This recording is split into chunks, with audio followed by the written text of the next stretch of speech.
In this video, we'll be talking about updating OptimumCNC and the different components of the software and the firmware that we can update within it. First off, to access the update functionality, click on the Optimum Control Systems logo in the top right corner of the software. This will bring up the software, firmware, and profile update buttons, as well as the offline update button for your offline update functionality. First off, let us go over these three buttons and the different levels that they represent, from low level to a high level update. And I'll explain what I mean in a second. Here we have our software update, which is the most straightforward. This button allows the user to download and update the software to the latest software version, so an internet connection is required. And this is usually done to get access to things like new functionality, any new features, any bug fixes, etc. And within this window we have our current software version number as well as a progress wheel indicator.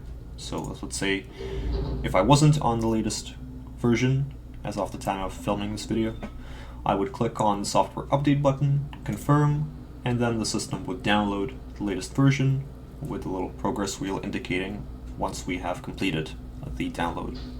And once that's done, the user simply needs to reload the software for the changes to take effect.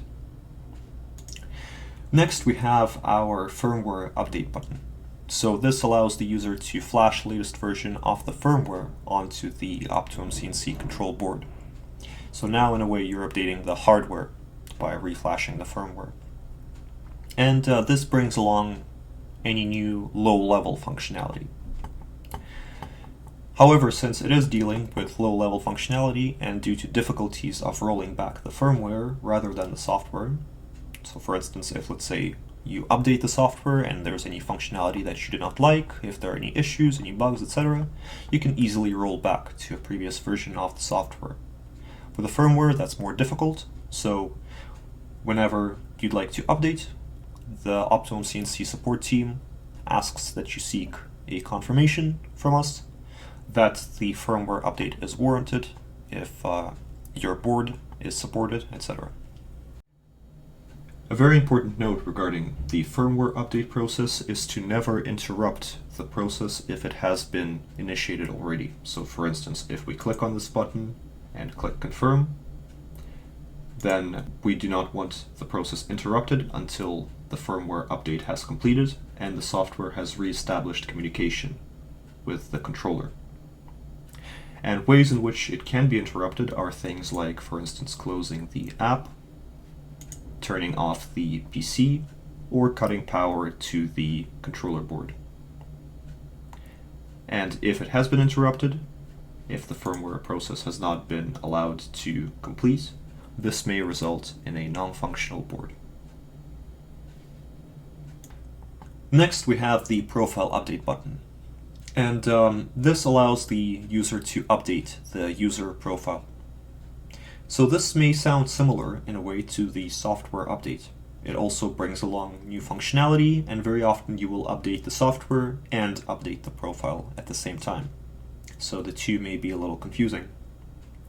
However, an easy way to think about this is to think about the two updates as different levels or layers.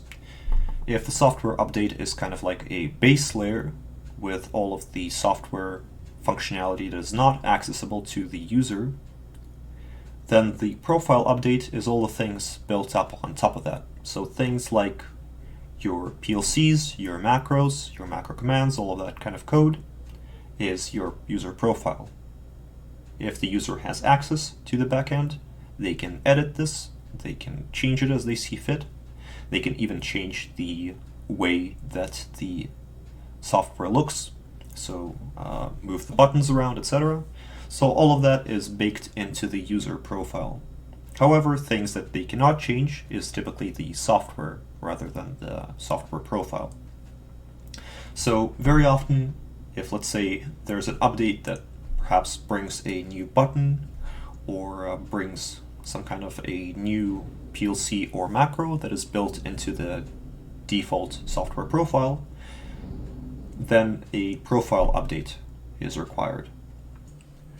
Note that to update the profile, you first need to update the software and restart the software. So once you have pressed the software update button and it has completed, restart the software by closing the app and opening it again, after which you can go back into the update window and click the profile update button. And lastly, we have the offline update functionality.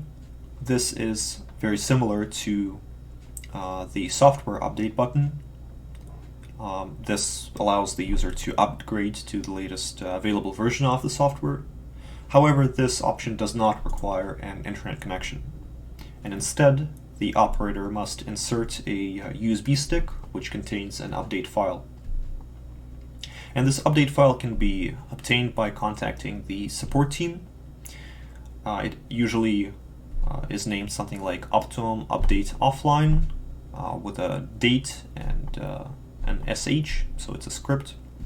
And after you update or after you obtain this file, you can place it on a USB stick, which you can then insert into the PC. And once you've inserted it, you can click on the offline update button. Here you can see that I do not currently have this file loaded. Once you've inserted it and clicked on this button, you can confirm and the software will upgrade to the latest version, after which you can simply once again reload it for the changes to take effect. This concludes the update procedure. Thank you for watching.